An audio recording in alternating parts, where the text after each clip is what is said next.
Muy buena gente, bienvenidos a un nuevo episodio de En otras palabras. Nos volvemos a encontrar acá en su edición número 13. Hoy, la verdad, en un episodio un poco improvisado. Varios compañeros de mi facultad me escucharon decir que estoy como una especie de crisis creativa. Flaco, ¿de qué crisis creativa me hablabas? Ni que fuera Fito Páez. Ya sé, no tiene sentido lo que estoy diciendo. Yo me dedico a leer números, a dar opinión de economía y bueno, también hay una parte en la que yo tengo que pensar qué episodios hacer, de qué hablar, de qué temas tratamos en el que me bloqueo.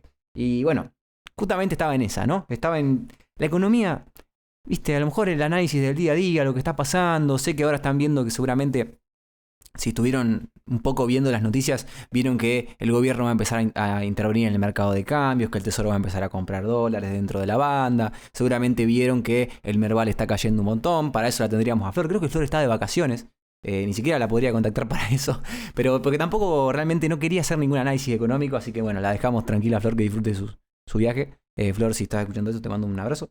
Y fuera de eso, estaba una especie de crisis creativa. Entonces, a raíz también de una charla a raíz de mi crisis creativa, a raíz de una charla que también tuvimos con Flor, que por ahí no estaría mal empezar a hacer algunos episodios un poco más para bajar algunas cosas a tierra, para que vos que estás del otro lado, que a lo mejor no querés saber un corno de economía, porque tampoco te interesa si la matriz insumo productos, si no sé, la ISLM, si el IPC, no sé, nada. No querés saber nada con la economía y solamente querés saber cómo te afecta, qué es lo que está pasando, si está bien lo que estás viendo del gobierno, a quién voto, ¿viste? Bueno, que alguien te aclare un poco el panorama. A lo mejor está bueno tener algunos episodios así, tener un poco más de bajar algunas cosas a tierra. Yo, en lo personal, no me gustaba hacer estos episodios, o la idea no me convencía del todo, porque no les voy a mentir, un poco me aburre hacer todo tan simple. Creo que hay muchos contenidos mejores que el mío para aprender cosas de economía con videos, con dibujitos. Hay un canal de YouTube que se llama Economic Pills, que tiene videos, creo que hace como 3-4 años ya, pero te explican todo perfecto. Y yo te voy a decir, ¿para qué volver a hacer lo mismo, no? Pero bueno, siempre uno le puede dar un toque un poco personal, hacer que la gente a lo mejor se acostumbre a escucharlo, y eso es lo que quiero lograr. Y también para eso necesito también un poco que a ustedes les guste escuchar y que no se sientan agobiados con toda la información que uno le puede tirar. Porque sí, claro, en cierta forma un poco me aburría. Tampoco, a ver, flaco, estás haciendo un podcast de economía y no sos economista, así que no te haga que saber porque tampoco sabes tanto. Bueno, es una realidad, pero me gusta el análisis. Y hoy vamos a tratar de hacer justamente esto que digo. Mientras veo que el Merval cayó menos 1,26% en una de las ruedas más complicadas, también es un poco eso. Que la economía ahora está todo, depende de lo que pase el domingo con las elecciones de Buenos Aires. Después todo va a depender de lo que pase el domingo con octubre. Entonces como que me da un... No tengo ganas de hablar de eso. Si total, ¿qué vas a decidir? ¿Qué te vas a decir si el gobierno hace cuenta que no sabe cómo llegar al final del round? Entonces, es que lo tienen contra las cuerdas, se podría decir. En términos relativos, o sea, es como que están tratando de llegar a la elección. Si se quieren llevar un panorama, una opinión personal de lo que está pasando, es que quieren a toda costa llegar a la elección, a toda costa hacer que no haya una repercusión en la inflación, que es lo que también vengo sosteniendo de hace 2 o 3 meses, por lo menos, que es el objetivo que tienen, que ya sacrificaron la tasa de interés, ya sacrificaron por ende actividad económica, que van a sacrificar quizá, bueno, un poco de la planificación que tengan ellos, por lo menos hasta octubre. No sé si estaba en el plan inicial, no sé si esto es como el final de la fase de este plan de recuperación, de estabilización, porque después hay que empezar a dar la discusión de qué es lo que va a hacer de Argentina en estos próximos 2 años que le queda de gobierno a Milei, y ojalá que sean 4. No digo ojalá porque sea mileísta y libertario, sino que para un gobierno que quiere ejecutar un plan, lo mejor que le puede pasar es que le den tiempo para ejecutar ese plan, sea cual sea. Y yo considero, allá sacándome siempre la bandera política, o sea, no me importa quién lo haga, independientemente de quién lo haga, que bueno, el plan de estabilización algo de sentido tuvo, a costa de ciertos ajustes, a costa de bueno, decisiones, trade-off, que se le dice en economía, ciertas compensaciones que hay que hacer, donde siempre a alguien hay que ajustar. Tampoco hay que comerse el cuento de que la pagaron todos los políticos, tampoco hay que comerse el cuento de que no hubo ajuste, tampoco hay que comerse el cuento de que, bueno, de que está todo mal y está todo horrible, ¿no? Entonces, un poco ese es el equilibrio. La objetividad me lleva a decir que están tratando de llegar a la elección y bueno, viste cómo terminó opinando de la situación, ¿no? Pero bueno, el episodio de hoy no tiene nada que ver con eso. Hice una introducción de ¿cuánto? 4 minutos 50. Igual no venía mal la introducción para hablar un poco, para ver. Lo que me sorprende hasta ahora es que No corté la grabación todavía. Ya se va a venir porque por ahí la voy cortando, voy viendo qué dije. Ya veo que para no mandarme alguna. Pero bueno, sí hice una introducción bastante de corrido. Hoy les voy a hablar de lo que es vivir en una economía abierta. Seguramente ya escuchaste ya sentiste, ya lo estás viviendo, ya te está doliendo que vivimos en una economía abierta al comercio. Y la pregunta es, ¿qué significa que una economía esté abierta al comercio? Bueno, eso lo vamos a explicar con una frase muy sencilla, que es que una economía abierta al comercio es la que intercambia bienes y servicios, usualmente también capitales, con el resto del mundo con bajas barreras, pocos aranceles y restricciones, integrando su mercado al global. O sea, vos le estás abriendo las puertas al comercio argentino a, valga la redundancia, comerciar con el resto del mundo y también que comercien con vos. Esto es abrirte a que te compren, abrirte a comprar, abrirte a que te vendan y abrirte a vender. Eso tiene aspectos positivos y negativos. Vamos a ver primero el recorrido histórico, cómo llega Argentina a ser un país cerrado, cuándo fue un país abierto, a qué te expone eso y qué efectos te termina generando con respecto a la economía, porque obviamente no es lo mismo abrir la economía como se abrió ahora que como se abrió en otros momentos, ni cerrar la economía ahora como en otros momentos. Entonces, lo primero que vamos a tener que explicar es justamente eso, el recorrido histórico, cómo llega Argentina hasta acá. Porque hubo muchos procesos, me voy a ir bastante para atrás para que vean cómo fue evolucionando el sector industrial argentino, porque lo que principalmente me importa es la industria del comercio. ¿Para qué me voy a poner a hablar de la soja, de los productos minerales? Sí, por arriba tiene un efecto muy importante, pero lo que seguramente a vos te importe es cómo vivir en una economía abierta te termina repercutiendo en tu salario, en las ventas de tu negocio, en la cantidad de empleo que hay dando vuelta en el país. Bueno, un montón de aspectos que afectan a la economía y que, bueno, juegan, empiezan a moverse, empiezan a verse afectados cuando abrís la economía. Lo primero que quiero decir es que nosotros tenemos que partir hacia el año 1880. Desde el 1880, hasta el 1930, ya ustedes la imagen de Argentina más o menos la tienen, ¿no? Una economía agroexportadora, donde nosotros generalmente éramos el granero del mundo, como se le llamaba, uno de los PBI per cápita más grandes del mundo.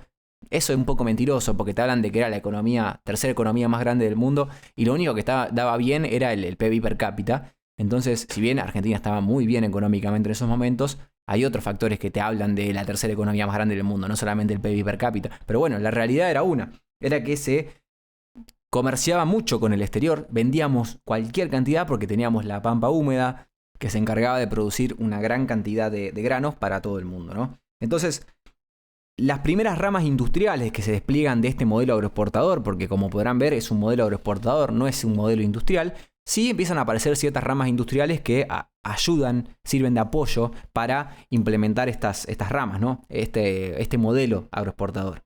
Bien, son los frigoríficos, la elaboración de lácteos, molinos harineros y entre otros. La mayoría, maderas, confecciones, artículos de cuero, metales y manufacturas. Fíjense cómo todo va bastante conectado con el agro, con lo ganadero, porque la industria era bastante acotada y Argentina se podía permitir prescindir de cierta industria a cambio de, nosotros te vendemos los granos, ustedes traigan los productos terminados, que ahí vamos a andar bien.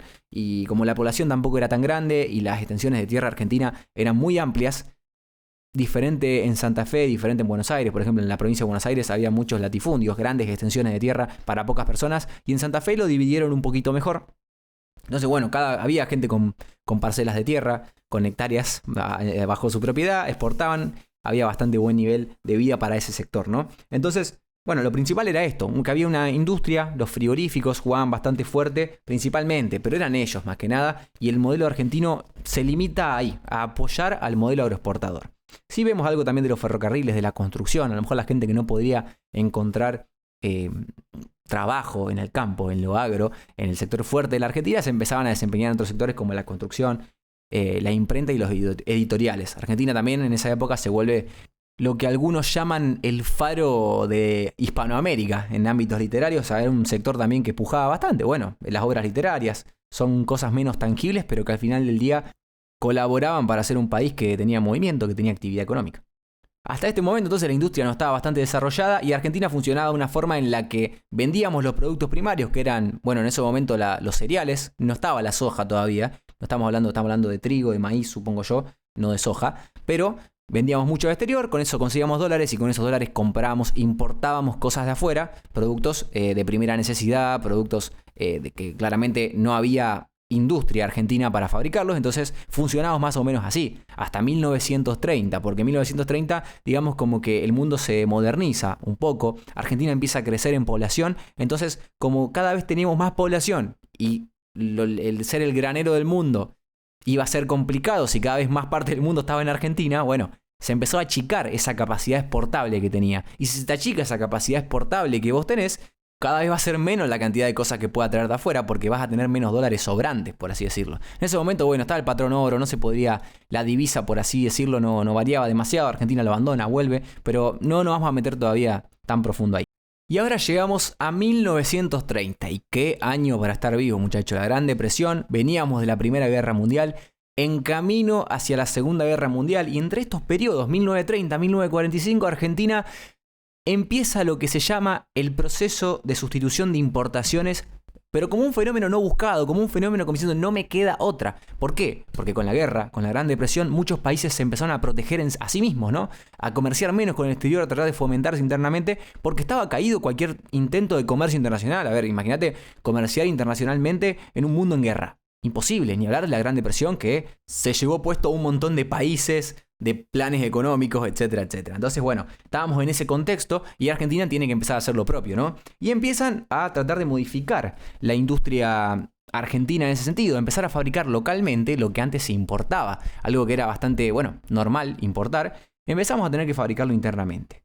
Argentina, para sustituir las importaciones, empieza a atacar, atento a esto porque es un término muy importante después, la industria liviana. La industria liviana es la que tiene procesos cortos, que se requiere menor dotación de capital y que por lo general demandan bastante mano de obra, como por ejemplo la industria textil o la alimenticia. Bueno, la alimenticia no mucho, pero la textil empezó a haber un repunte muy grande, la refinería de petróleo, ¿qué más tenemos?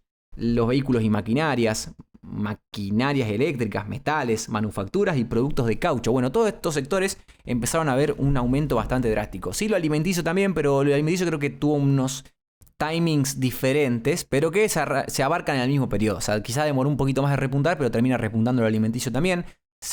Van a ver las historias de las principales fábricas de la Argentina y están todas situadas en este periodo, las fundaciones, porque ahí se empieza a incentivar la industria nacional en estos procesos cortos, livianos, productos más cercanos al consumidor final. Pero si vos te fijas, acá falta la parte de la industria pesada. La industria pesada es aquella que le da insumos a esta industria liviana. Por ejemplo, sos una fábrica de autos y vos, perfecto, tenés todo para hacer el auto, pero no tenés todo para hacer los insumos del auto, para hacer el caucho de la rueda, para hacer, no sé, el chasis, el sistema operativo que va dentro de los controles, no sé, todo lo que tienen los autos ahora, el airbag, no sé, todo. Cada cosa tiene que ser fabricada también. Está bien, una empresa se puede hacer cargo, pero no todas las empresas tienen la espalda para hacerse cargo de todos los procesos que van al auto. Entonces, termina pasando esto, que en vez de tener que importar productos finales, tenés que pensar a importar los insumos de esos productos finales. Entonces, ¿la sustitución de importaciones le vino bien al país? Se puede decir que sí, pero ¿fue incompleta o era un modelo que en algún momento se iba a agotar? A ver, tenía sentido por las circunstancias del mundo, ya no se podía comerciar más y Argentina ya no tenía saldos exportables, ya no producíamos tanto de esto del granero del mundo para abastecer al resto del mundo porque teníamos que abastecer a nuestra población que estaba en ascenso. Y así llegamos al año 1946. Y si alguno está más o menos avispado, todos saben qué pasó en el 1946, que fue la asunción de Juan Domingo Perón, uno de los principales impulsores de todo esto de la sustitución de importaciones. En este tiempo se establecieron empresas estatales en sectores claves, se promovió la industrialización pesada, bueno, en cierta forma intentamos un poco con el acero, la maquinaria, la química, se mantuvo un férreo control de importaciones también. Sectores como la automotriz, la siderurgia, la petroquímica y bienes de capital crecieron bajo protección estatal. A ver, crecieron era todo relativo porque vamos a ver que no estaba consolidada esta parte de la industria todavía. Hacia finales de los 50, más de la mitad de la producción argentina provenía de unos pocos rubros sustitutivos de importaciones. En la realidad, alimentos, bebidas, químicos, automotores y petróleo. Bueno, en ese sector éramos nosotros. Básicamente se puede decir que se consolidó un poco la industria, pero a costa de estar protegida. Y también a costa de que no tenías la provisión de insumos para esa industria. Entonces se daba un fenómeno que se llama stop and go. Cuando la economía empieza a crecer y las empresas empiezan a vender más, empiezan a querer fabricar más, empiezan a querer tener más insumos para fabricar más piezas finales. ¿Y qué termina pasando? Que esos insumos hacen que aumente la demanda de importaciones y que esa demanda de importaciones empieza a crecer, hasta que te quedas sin dólares. Te puedes agotar la reserva del Banco Central, que pasó un poco con Perón, pasó un poco eso, se agotaron las reservas. Lo podés financiar con capitales internacionales si querés, gente que venga a traer dólares de afuera, pero tampoco se daba demasiado. Perón en ese momento expulsaba todos los capitales extranjeros que podía. Y también podés corregir el tipo de cambio, ¿no? Una devaluación o algo así te corregiría un poco el desbalance, porque un dólar más caro reduciría el incentivo a importar. Y un dólar más caro va a hacer que las importaciones de las empresas se encarezcan. Por ende, los productos también se encarezcan un poco y las ventas mermen. Entonces así frene un poco el crecimiento económico. Pero en el fondo estamos hablando de que frena el crecimiento económico. Vos no querés que frene el crecimiento económico de tu país. Y eso se da justamente por eso. Porque nosotros cada vez que crecíamos demandábamos más dólares y nos estrangulábamos solos. Éramos como la serpiente que se come la cola. Y esto es un poco la naturaleza argentina. A ver, vos solamente dependés del campo. Si hay sequía ya fuiste. Y si no tenés otra cosa, otro empuje, que ahora vamos a ver en 2025 qué tenemos de especial que no teníamos en esos años. Pero bueno, si no tenés nada de eso, la realidad es que estás bastante limitado. A menos que, no sé, dinamites la cordillera y te pongas a sembrar soja. Pero en la cordillera me parece que hay cosas más interesantes que sembrar soja. Llegando un poco más a los años 70, finales de los 60, ahí Perón se da vuelta y empieza a querer traer estos capitales extranjeros para empezar a fomentar la industria pesada. Cuestiones como el acero, la petroquímica, el aluminio, un poco ya lo hablamos. Y grandes obras de infraestructura, especialmente gobiernos. También los de Frondizi, gobierno de Onganía, también estuvieron en esta misma línea, pero bueno, es bastante retórico cómo está, esto no es, lo digo políticamente, lo digo porque es un poco como un gobernador hace pragmatismo económico y a veces se adapta a la situación, en la que la marcha emblema de Perón dice combatiendo el capital y después lo tuvo que ir a buscar. Entonces, es como, viste cómo se adapta, más allá de la bandera política, de la teoría económica que tenga cada gobierno en la cabeza, a veces hay que ser pragmático. Argentina necesitaba eso si quería empezar a salir de este esquema que yo digo justamente estrangulario, ¿no? En el que nos ahogábamos solamente de crecer. Bueno, de acá podría hablar millones de cosas, quiero hacerlo un poco rápido porque esto no es lo importante del episodio, pero ahora vamos a pasar al gobierno de Videla, de Martínez de Oz y varios ministros de Economía que hubo, ¿no?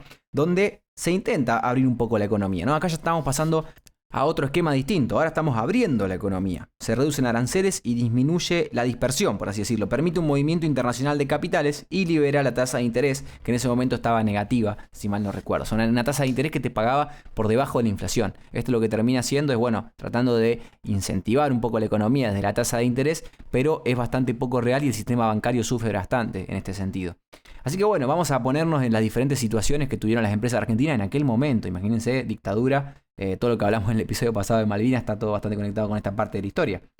Las empresas grandes obtuvieron créditos en el exterior a tasas internacionales muy bajas. Lindo.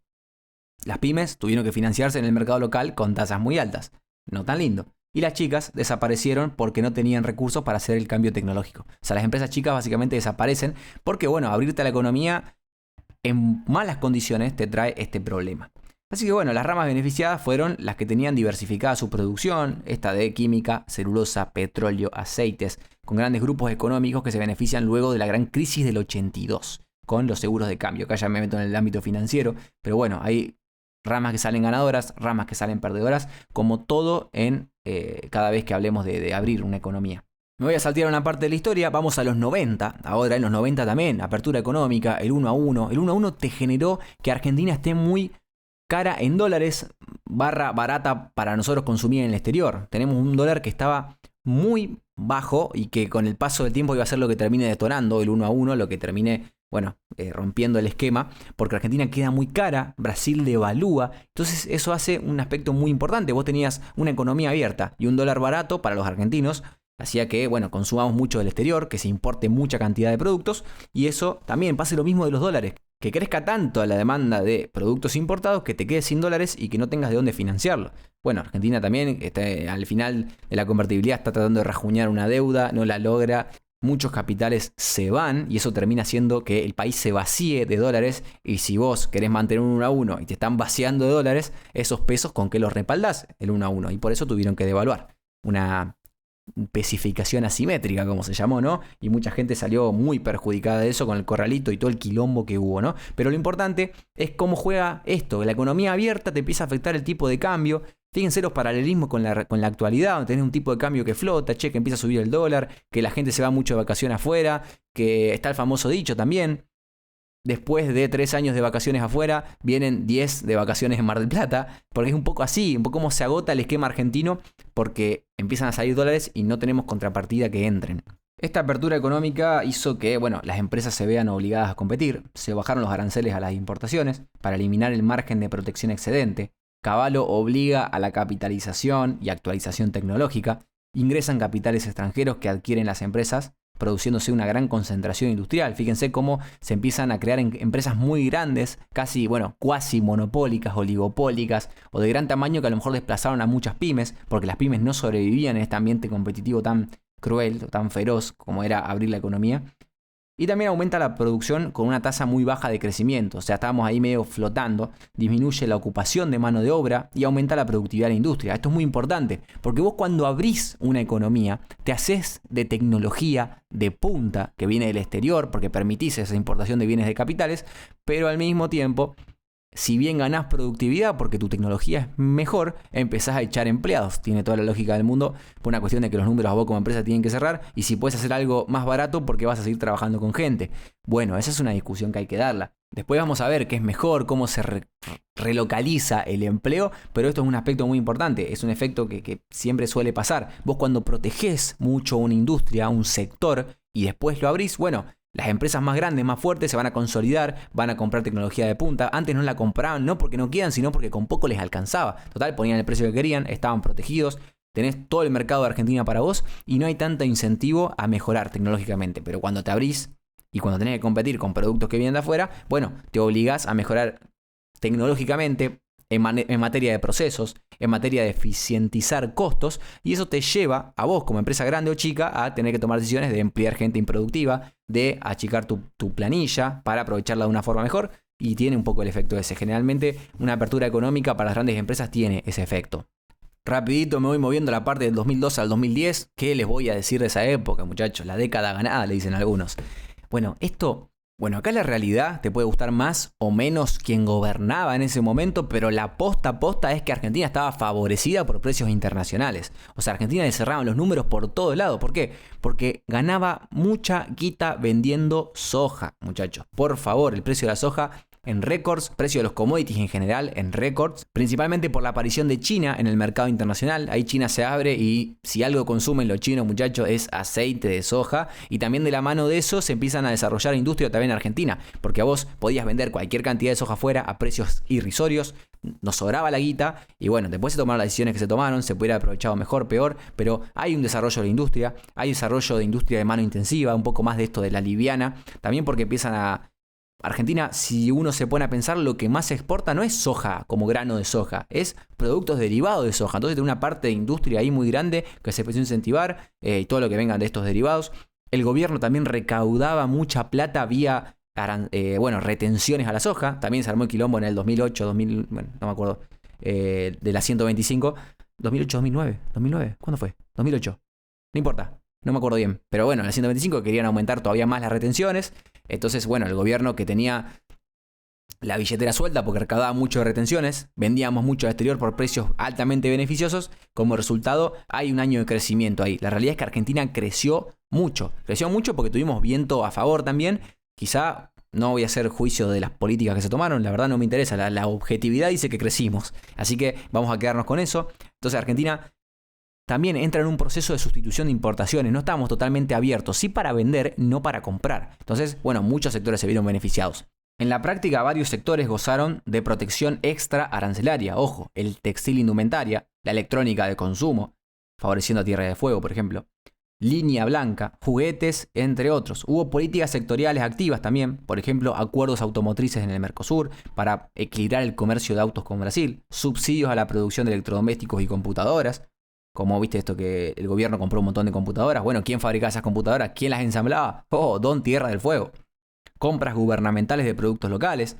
Todo el Estado, como tenía la billetera suelta, porque tenía mucha guita de lo que recaudaba por retenciones, tenía juego para hacer este tipo de cosas, para hacer crecer la industria vía gasto público, financiando muchas de las actividades de las empresas locales, vía comprando, vía sacándole, impuestos, dándole subsidios, todo jugó, todo favoreció para que muchos sectores se desarrollaran. Del otro lado, háganse la pregunta, ¿es sano que un sector crezca vía subsidios? Porque el día que saques esos subsidios, recordemos que un subsidio es un impuesto, vos como Estado cobraste un impuesto, tenés, no sé, cobraste 1 millón de pesos de impuesto, tenés 1 millón de pesos y ese millón de pesos se lo das a una industria para financiar su actividad. O le compras computadoras o lo subsidias o lo que sea.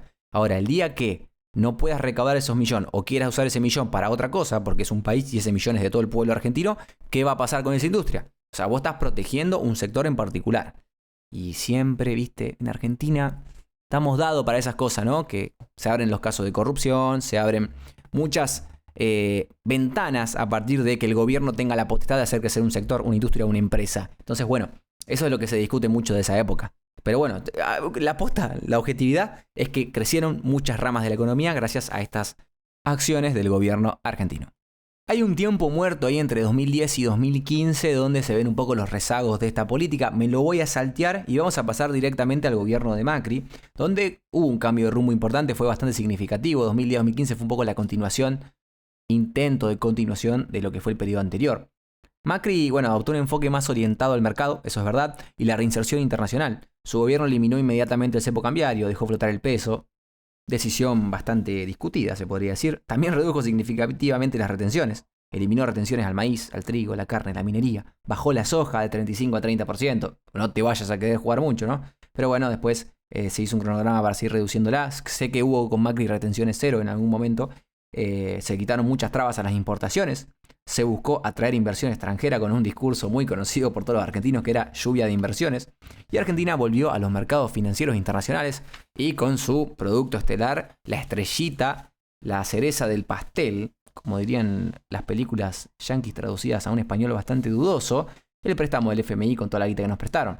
Igual el préstamo del FMI no es que nace de la nada porque me pinta tomar un préstamo y financiar, no sé, Boca, la remodelación del estadio de Boca, no.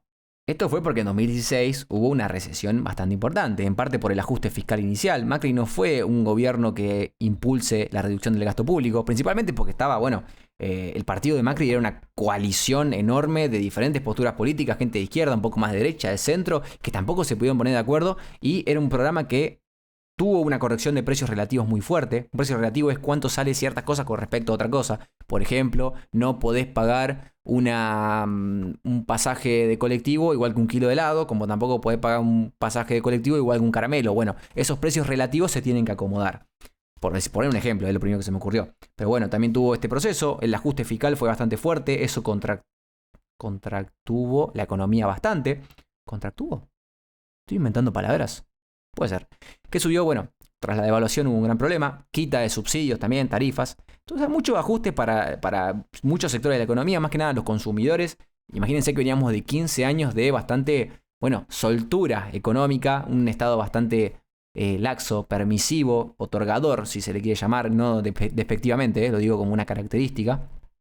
Así que en 2017, ya segunda mitad del gobierno de Macri, el crecimiento de la economía estuvo 2,7%, pero con un desequilibrio externo creciente. Recordemos que el desequilibrio externo hace referencia al comercio exterior, lo que trata este episodio. Hubo una combinación de un peso muy fuerte, o sea, lo mismo que pasa ahora, esto de que está el dólar barato, había un peso muy fuerte. Había salarios recuperando poder adquisitivo, esto es relativo según el sector y según a quien le preguntes, pero un poco se estaba dando eso también. Y había importaciones liberadas, lo que produjo que la gente tenga todo el incentivo del mundo para traer productos de afuera, para viajar al exterior, para sacar dólares del país, ¿no? No fugárselo en una cuenta de un banco suizo, me refiero a irse de vacaciones, irse a ver el Mundial de Clubes, irse a ver el Mundial de Rusia de aquel momento, ¿no? ¿Se entiende? Listo. Irse a ver mirá, me gustó este ejemplo, irse a ver la final de Madrid de Boca River, ¿no? Algunos volvieron un poco dolidos. Y también, en 2017 Argentina importó mucho más de las exportaciones que tuvo. También hubo una gran sequía con Macri y también Macri tenía el problema de que habían entrado muchos capitales especulativos, los famosos fondos buitres, fondos golondrina, como les guste llamarlo a ustedes. Estos fondos que vienen, entran en instrumentos locales y cuando quieren se van. Y le hicieron eso a Macri. Cuando el tipo pidió el préstamo, lo que terminó pasando es que comercialmente estábamos comprando de afuera mucho más lo que vendíamos, se estaban yendo los dólares y después estos tipos dijeron, hey, me voy. Me voy porque esto está a punto de reventar y no me quiero hacer cargo. Y se llevaron todos los dólares de golpe, le vaciaron el Banco Central a Macri y esto hizo que Macri, paradójicamente, volviera a poner el cepo cambiario. Basta de Macri, muchachos. Vayamos ahora al Capitán Beto. Y me gusta cómo, viste, a medida que pasa el episodio y yo me voy haciendo más cercano a la historia, te puedo contar un poco más de detalle, cosa que me acuerdo. Y el Capitán Beto, el señor dueño de la Quinta de Olivos, dueño del antro llamado la Quinta de Olivos, se encargó personalmente también de tener su postura en materia comercial, pero muchachos, seamos un poco permisivos con el señor. Tuvo 2 años que para el agro fueron devastadores. Y Argentina, más que el agro, hasta esos momentos no teníamos. Fíjense, hace 5 años para atrás, el agro seguía siendo nuestro proporcionador neto de divisas, si se le podría llamar de alguna forma. Entonces, bueno, se subieron nuevamente las retenciones. Estamos hablando, ¿no?, de los principios del Capitán Beto. Y iniciada su administración, se subieron las retenciones. Soja del 24%, de vuelta al 33%. Maíz del 0 al 12%, entre otros ejemplos, ¿no? Y se endureció el cepo cambiario heredado, limitando cada vez más la compra de dólares. Creo que pasó de 2.000 a 200. ¿No era así? Bueno, no importa. Se instalaron cupos de exportación. Cupos de exportación en algunos rubros. O sea, estos no querían que vos vendas por ejemplo, carne vacuna. No querías que vos vendas la carne afuera, sino que la vendas localmente.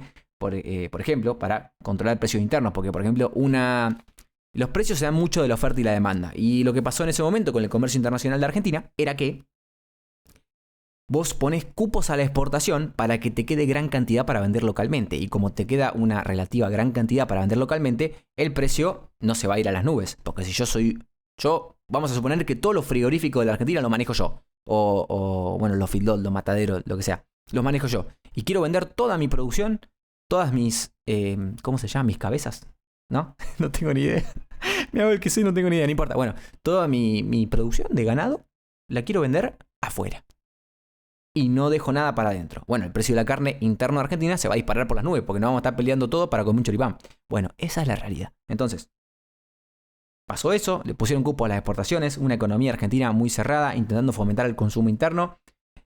Y la verdad que la pandemia se llevó puesto todo, eso no hay discusión. Así que ahí va a parar mi análisis porque, bueno, el mundo se cerró al comercio. Si quieren un dato curioso, esto se lo cuento siempre a mis amigos y a todos les da curiosidad, de que los futuros del petróleo en el comienzo, mitad de la pandemia, mitad de 2020 creo que llegaron a precios negativos, por ejemplo. O sea, de tanto se cerró el comercio que ya ni combustible se consumía a nivel mundial, lo que hizo que los futuros del commodity de petróleo se cayera hasta el 5.º subsuelo del inframundo, señores. No les voy a decir, porque todos lo saben, ya se habló bastante en este episodio, lo que fue el resto post pandemia de Alberto Fernández, ya una popularidad casi dinamitada con todo lo que pasó después, donde Massa en 2022-2023 toma las riendas del gobierno y empiezan a haber muchos salvatajes, medio como que vamos a obviar toda esta parte de la historia porque ya la saben, ¿no? Que había restricciones a las importaciones, donde tenías que pedir permiso / coimear a quien te permitía importar, donde había una brecha cambiaria muy fuerte, donde a un productor agropecuario, por ejemplo, tenía que liquidar la soja que vendió al exterior a $1 de 350 pesos. Y si quería con esos pesos volver a comprar dólares, lo tenía que pagar a 1.300 en el MEP, porque ni siquiera le dejaban comprar en el oficial. Entonces eso fulminaba todo intento de comercio internacional, tanto para importaciones porque estaban restringidas y para exportaciones porque la brecha cambiaria dinamitaba absolutamente todo. Y así llegamos con una Argentina que estaba sosteniéndose de los pelos al borde de una hiperinflación. La realidad es que, bueno, todo el comercio posible era interno en Argentina. Estábamos totalmente protegidos, pero bueno, es raro hablar de proteccionismo cuando al mismo tiempo a todo el mundo le va mal. Entonces, bueno, el sector... Después vamos a explicar en el próximo episodio, me di cuenta que se me pasó media hora hablando de este tema, y en el próximo episodio es donde voy a empezar a explicar qué es los efectos que tiene cada una de estas etapas, pero es muy importante que ustedes sepan cómo llegamos hasta acá, ¿no? Y después vamos a explicar, ¿no?, qué implicancia tiene abrir la economía, qué implicancia tiene un tipo de cambio más barato, más caro, cómo vos como una persona que tiene un negocio o que es un empleado se puede adaptar a estas situaciones, qué decisiones tienen que tomar para, bueno, tratar de sobrevivir en un mercado competitivo. Pero hasta finales de 2023, la realidad nos dice que Argentina estaba sosteniéndose como podía de su mercado interno y no teníamos más para dar en ese sentido. Así que bueno, vamos a pasar ahora a la última parte de la historia, que es el gobierno de Milei y las pocas decisiones que ha tomado hasta ahora. Y digo pocas porque pasó poco tiempo desde que asumió. Bueno, de Milei, ¿qué les puedo contar que ustedes no sepan, no? Porque igual que el Capitán Beto, Milei también tiene lo suyo, su discurso, las políticas, su filosofía acerca de la economía. Así que, bueno, vamos a ir un poco por lo obvio. Milei aparece en 2023 con la promesa de dinamitar el status quo económico, eliminar el déficit fiscal, terminar con la inflación, incluso habló de dolarizar la economía y abrir el comercio al mundo. Esta es la parte que nos importa a nosotros. Su gobierno plantea una apertura mucho más drástica que la de los 90, inspirada en modelos como Chile o Singapur. En los primeros meses de 2024 y 2025, el gobierno de Milei ya ha tomado o anunciado varias medidas de apertura. Bueno, Milei, por ejemplo, ahora es el presidente, quien preside el Mercosur y ya exigió al Mercosur una mayor flexibilización. También nos dimos el lujo de reducir el arancel externo común del Mercosur, considerarlo, lo propusimos, tampoco nos emocionemos, pero en el 2025 la cumbre del Mercosur en Buenos Aires logró que los socios aceptaran ampliar una lista de exenciones a ciertos productos que le podés cobrar menos del arancel común. O sea, todo el Mercosur tiene un arancel común. Nosotros logramos que se aumente la lista permitida de ítems que tiene cada país para justamente cobrar menos impuestos que lo que te exige el Mercosur. O sea, el Mercosur lo que intenta es que entre miembros del Mercosur comercien, pero que por miembros de fuera del Mercosur no entren tantas balas, no entre tanto comercio para no complicarse entre ellos la vida. Imagínate si sos una empresa de autos argentina que le exporta a Brasil y Brasil dice, che, vos sé que te voy a comprar a vos, chinita querido de mi corazón, porque amo a Xi Jinping. Y Lula y Xi Jinping son recontra amigos. Y también hay que pasar por la parte del Mercosur que dice, muy lindo, todo lo que vos quieras, pero como mínimo cobrar el arancel. O no sé si habrá una cuestión particular con los autos, yo solamente lo puse de ejemplo. Eso la Eri lo debe saber, que está metida toda en la parte internacional. Así que Eri, si estás escuchando esto, dame ese dato. Con materia internacional también vamos a hablar de las retenciones. Ahora vamos a hablar del agro, ¿no? Del agro tengo unas pequeñas nociones para decir, para allanar el terreno antes de entrar bien en la explicación. Hay que sacarse algo de la cabeza de que el agro son todos terratenientes ultra mega millonarios que solamente quieren extraer los recursos y llevárselo a su empresa para lavar plata en Panamá, ¿no?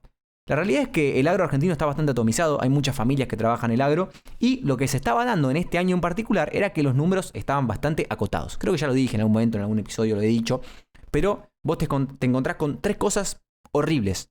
Que el precio internacional de los cereales, de las oleaginosas, todo lo que exportamos nosotros principalmente, está muy deprimido.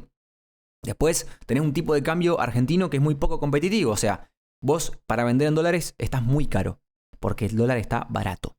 Y después por el otro lado tenés las retenciones que estaban ahogándote básicamente. Y entonces como productor, ya directamente si alquilabas campo para producir, los números desde la teoría, desde el Excel, desde lo que se promedia, no cerraban y lo único que podía llegar a zafar si era tu campo propio. Entonces esto lo que termina haciendo es que menos gente quiera producir en su campo y lo termina usando para otra cosa, a lo mejor para ganado, o no usarlo para nada directamente y no sé cómo funciona bien la dinámica, pero otra decisión o esperar hasta la próxima campaña en vez de arriesgar recursos que van a ir a pérdida directamente. Obviamente esto no es tan así, hay veces que se produce igual esperando un mejor precio el día de mañana. La realidad es que ya se iba coqueteando un poco con la idea de bajar las retenciones porque es lo único que el gobierno puede hacer más o menos para alivianarle un poco la situación a los productores agropecuarios. Si bien dije habrá grandes productores agropecuarios y alguno quizás se pueda sentir victimizado de, ¿cómo puede ser que estos tipos le saquemos retenciones y hay gente que no tenga para comprar? ¿Se entiende lo que quiero decir? Hay, pero no son la mayoría. Media pila. Eso creo yo, no sé, vi unos datos, no es que estoy diciendo por decirlo, pero no me acuerdo los datos, no tengo a nadie hasta la fuente, sé que lo leí. No jodan, mentira, no importa, lo quería hacer la explicación. Pero se bajaron los aranceles, mejorando un poco la competitividad argentina en exportación. Siempre que se mejore la exportación de cereales, siempre que se mejore la parte del agro, va a ser un poquito mejor la oferta de dólares. Después sí se habla de que, sos vivo, hiciste que liquidaran en julio y recién después de julio cambiaste las retenciones. Y ahí un poco la muñeca, la práctica, será injusto para algunos, justo para otros, no lo sé. Pero se bajó la soja del 33 al 26, el maíz y el sorgo del 12 al 9,5%, girasol del 7,5 al 5,5%, las carnes también bajaron, entre otros grandes ejemplos. Pero lo importante ahí es que mejoró un poco la situación para el agro y que es el principal provisor de dólares hasta que aparezca en estos próximos años un poquito más de vaca muerta y toda la región de Neuquén, también la parte de hidrocarburos, que ya muchos habló en este episodio, ¿no? En este podcast. También eliminó retenciones a economías regionales y productos industriales menores. Asimismo, redujo aranceles de importación en insumos y bienes de capital para abaratar costos a la producción local. Eso es una cosa muy importante. Por ejemplo, se empezó a permitir la importación de maquinaria agrícola usada. Esto para un productor agropecuario que tenía que sí o sí o comprar usado en Argentina o comprar nuevo en el exterior. tiene la oportunidad de traer máquinas importadas que tienen una reducción de precio bastante importante, igual siguen sirviendo. Y bueno, producir un poco más eficiente, más cómodo, tratar de poder utilizar más eficientemente los recursos que dispone. Y eso es una victoria para todos al final del día, si bien sea bastante complicado de divisarlo en el corto plazo.